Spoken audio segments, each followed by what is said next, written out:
मित्रों, विवाह करने से पहले लड़की में ये एक चीज जरूर देख लेना, वरना जीवन नरक बन जाएगा। दोस्तों, हमारे हिंदू धर्म में स्त्री को माता लक्ष्मी का स्वरूप माना जाता है, किंतु आप लोगों को यह नहीं पता होगा कि हर स्त्री एक जैसी नहीं होती है। कोई स्त्री लक्ष्मी होती है तो कोई स्त्री कुलक्षणी होती है। मित्रों, हमारे शास्त्रों और पुराणों में कहा जाता है कि जिस लड़की से विवाह करो, यदि वह स्त्री चाहे तो घर को स्वर्ग बना सकती है और वही चाहे तो घर को नर्क बना सकती है। और आप जिस स्त्री से विवाह किए हैं या करने वाले हैं, वही चाहे तो आपको राजा बना सकती है और वही चाहे तो आपको राजा से भिखारी बना सकती है। मित्रों, आज की कथा मनुष्य के जीवन के लिए बहुत ही महत्वपूर्ण है। दोस्तों, आज आप लोग जानेंगे कि विवाह करने से पहले लड़की में वह कौन सी एक चीज अवश्य देखना चाहिए जिससे ना आपका जीवन नर्क बने और ना आपका घर परिवार टूटे और आप अपने बच्चों और पत्नी तथा परिवार के साथ में खुशहाल जीवन यापन करें और आपके घर में कभी गरीबी ना आए तथा दरिद्रता का वास न हो। दोस्तों, हर लड़की में यह एक चीज देखकर ही उससे विवाह करना चाहिए, अन्यथा आपके जीवन में अनर्थ हो सकता है, पुरुष के जीवन का विनाश हो सकता है और आपके घर का विनाश हो सकता है। जो पुरुष स्त्रियों में इन चीजों को देखकर उससे विवाह कर लेता है, उसे जीवन भर दुख भोगने पड़ते हैं और उसका घर परिवार बिल्कुल नरक बन जाता है और उसके घर में सदैव क्लेश बना रहता है।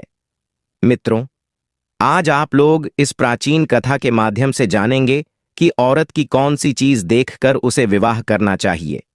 स्त्री की सुंदरता सिर्फ मोहमाया है। जो स्त्री की सुंदरता के माया जाल में फंस जाता है, उसका विनाश हो जाता है। मित्रों, प्राचीन काल से ही कहा गया है, जो स्त्रियों में रत्न रहता है वह नष्ट हो जाता है। स्त्रियों का कोई अगम नहीं होता, स्त्रियों का कोई प्यारा नहीं होता। जब तक स्त्रियों को कोई पुरुष नहीं मिलता, तब तक वह बड़ी ही सती सावित्री बनकर रहती है और जब वह किसी पुरुष को अपने वश में कर लेती है, अपनी धूर्तता पर उतर आती है। इसीलिए विद्वान ऋषि मुनि कहते हैं कि बुद्धिमान मनुष्य को स्त्रियों से दूर ही रहना चाहिए। जो खुद का कल्याण चाहता है, जो परम पद की अभिलाषा रखता है, वह अपने मुख से किसी स्त्री का नाम भी ना लेते हैं, क्योंकि स्त्रियों का कोई प्यारा नहीं होता। जो पुरुष अज्ञानवश होकर यह सोचता है कि वह स्त्री उससे प्रेम करती है, तो वह बड़ा ही मूर्ख है। ऐसे अज्ञानी पुरुषों के जीवन के साथ स्त्रियां खेला करती हैं। पंख नोचे हुए वे कौवे के समान उनके जीवन को बर्बाद कर डालती हैं। जो मनुष्य स्त्रियों की सुंदरता पर मोहित हो जाते हैं। इस विषय में प्राचीन काल की एक कथा मिलती है, जिसे सुनकर आप लोगों को पता चल जाएगा कि स्त्री की सुंदरता केवल मोहमाया है। मित्रों, प्राचीन काल की बात है। एक नगर में एक अत्यंत शोभायमान नगरी थी। उस नगरी में एक सेठ रहता था जो चीजों को बेचकर धन कमाता था। उस सेठ की एक बहुत ही सुंदर कन्या होती है, जिसका नाम सृष्टि था। सृष्टि अत्यंत गुणवान चरित्रवान थी। जब वह कन्या जवान हुई तो उस सेठ को अपनी पुत्री के विवाह की चिंता सताने लगी। उस नगर में एक महान राजा थे जो अत्यंत गुणवान और बुद्धिमान थे।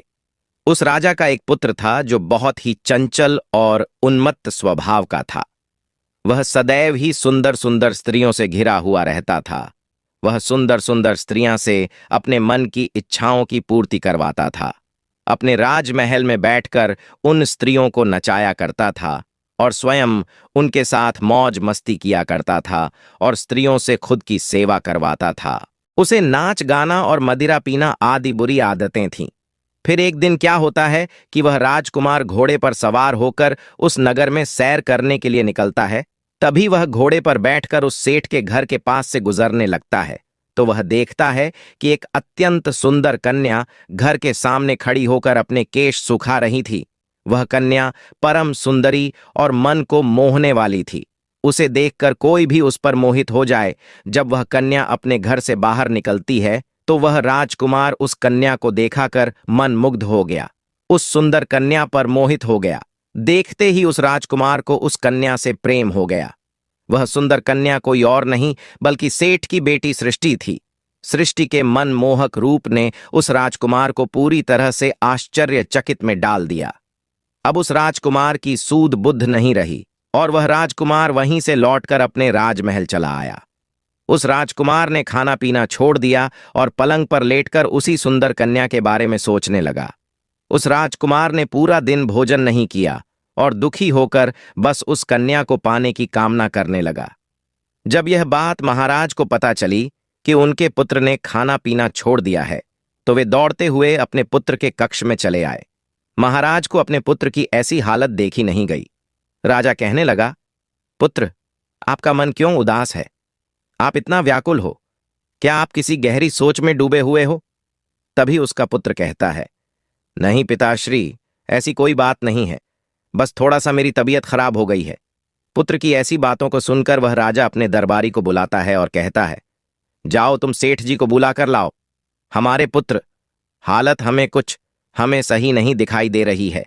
फिर सिपाही वैद्य को बुलाने चला जाता है और उधर को सेठ के घर में क्या होता है कि एक दिन की बात है। सेठ की बेटी चालाकी दिखाते हुए क्या करती है कि वह बाल्टी इकट्ठा करती है। उन सभी बाल्टियां को एक लाइन में रख दिया। तभी वह अपने घर में इधर उधर देती है। उसके घर के अंदर बहुत सारे चूहा टहलते रहते हैं। उन चूहों को मारकर वह उसी बाल्टी में रख देती है। फिर उन सभी बाल्टियों को पलंग के नीचे रख देती है। कुछ दिन धीरे धीरे ऐसे बीत जाते हैं। जब उस बाल्टी से गंदी बदबू आने लगती है तो उस सेठ की पुत्री अपने चेहरे पर कुछ लेप लगा लेती है और नाटक करके उसी पलंग पर लेट जाती है। फिर उस मरे हुए चूहे के कारण सेठ की कन्या की हालत बहुत खराब हो गई।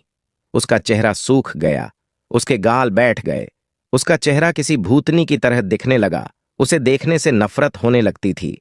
फिर सृष्टि ने अपने पिता को बुलाया और कहा, हे पिताश्री, आज सोमवार है। आज ही के दिन मैंने राजकुमार को बुलाया है, इसीलिए आप जाइए और उस राजकुमार को बुलाकर लेकर आइए। फिर वह सेठ राजमहल जाता है और बड़े प्रेम से उस राजकुमार को प्रार्थना करने लगता है। कहता है, हे राजकुमार, आज ही के दिन मेरी पुत्री ने आपको मिलने के लिए बुलाया था।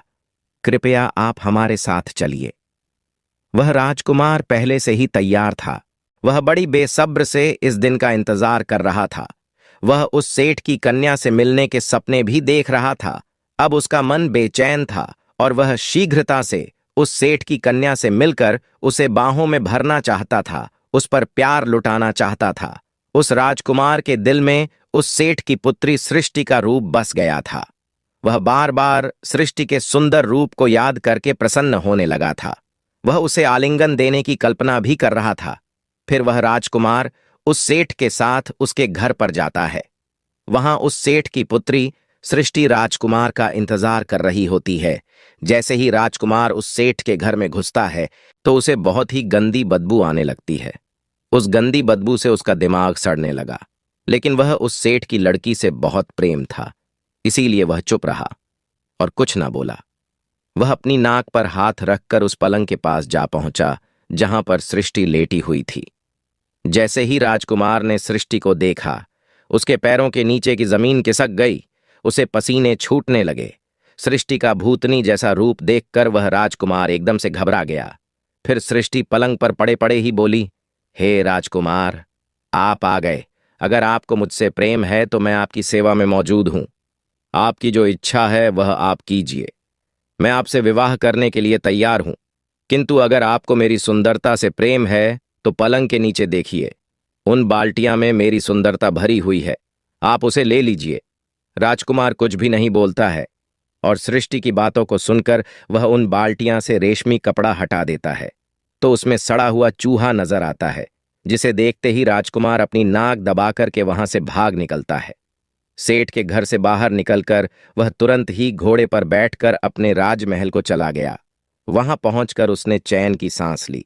अब उसे पता चल गया था कि यह संसार मोहमाया है। जैसा दिखता है वैसा नहीं होता है। उसे संसार की असलियत मालूम हो गई। वह कहने लगा, यह संसार कुछ भी नहीं है, बस मोह माया है। जैसा दिखता है वैसा नहीं है। जिस सुंदरता को देखकर मैंने खाना पीना छोड़ दिया था, मेरी रातों की नींद बर्बाद हो गई थी। मेरा सुख चैन सब कुछ खो गया था। वह तो कुछ ही दिनों में नष्ट हो गई। फिर उसी दिन उस राजकुमार को संसार से विरक्ति हो गई, उसमें वैराग्य आ गया। वह उठ खड़ा हुआ। उसने अपने राज का त्याग कर दिया, पूरे शरीर पर भस्म लगा लिया, मृगछाला को धारण किया और वन में चला गया। वन में जाकर वह परमात्मा की भक्ति में लीन हो गया। उसके अंदर से सभी प्रकार के लालच, दोष, आसक्ति, मोह सब कुछ नष्ट हो गए और उसका अंतर्मन पवित्र हो गया। तो मित्रों, शरीर की सुंदरता केवल बाहरी होती है, जिसे देखकर मनुष्य को कभी अपना मानसिक संतुलन नहीं खोना चाहिए। मनुष्य का अंतर्मन सदैव ही शुद्ध होना चाहिए, तभी उसे सामने वाले के मन की सुंदरता दिखाई पड़ती है। स्त्रियों के सुंदर रूप को देखकर उन पर कभी मोहित नहीं होना चाहिए। स्त्रियों के मन की परख करनी चाहिए। बाहरी सुंदरता तो कुछ ही दिनों की मेहमान होती है, जो बाद में नष्ट हो जाती है, किंतु मन की सुंदरता त्रिकाल तक रहती है। मित्रों, अब जानेंगे वह कौन सी चीज है जो विवाह से पहले स्त्रियों में देखना चाहिए। विवाह करने से पहले कोई भी लड़की हो, उसकी खूबसूरती नहीं देखना चाहिए। जरूरी नहीं है कि जो स्त्रियां खूबसूरत हों वह बहुत अच्छी हो, और जो खूबसूरत ना हो वह बहुत खराब हो। कभी भी विवाह करने से पहले स्त्रियों के अंदर उनके गुण को देखना चाहिए, उनके आचार्य और विचार कैसे हैं ये देखना चाहिए, उनकी सोच कैसी है ये देखना चाहिए। मित्रों, वीडियो को पूरा देखने के लिए आप सभी लोगों का धन्यवाद।